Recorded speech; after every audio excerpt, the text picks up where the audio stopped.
In this video tutorial, we'll show you how easy it is for a notary to configure a transaction for remote online notarization.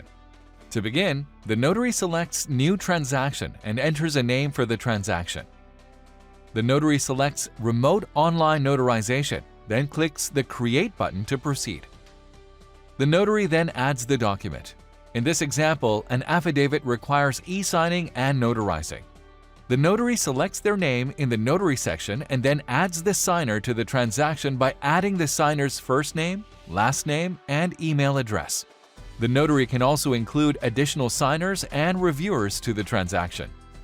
Since the notary already knows the signer, the notary does not require additional authentication such as ID verification or knowledge-based authentication (KBA) to validate the signer's identity. The notary scrolls down and clicks Configure. The video and recording capabilities are automatically enabled due to RON compliance requirements. The notary schedules a date and time for the remote online notarization session and clicks Save.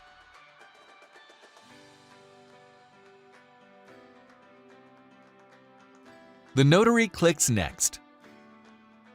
Now it's time for the notary to prepare the affidavit by dragging and dropping the signature blocks into the desired areas of the document.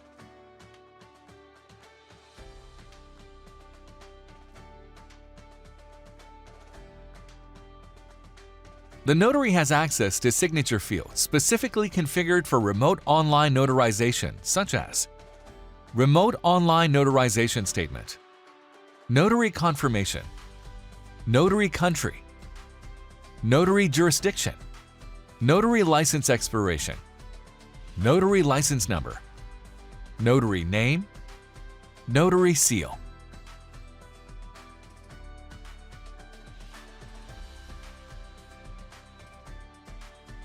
The affidavit is now ready to send. The notary clicks Send to Sign to schedule the remote online notarization session. The signer receives an email notification inviting them to attend the remote online notary session at the scheduled time. The signer can add the session to their calendar and set a reminder for the remote online notary session. And that's it! The notary has successfully configured a transaction for remote online notarization. Contact our team for more information or to get started with OneSpan Notary today.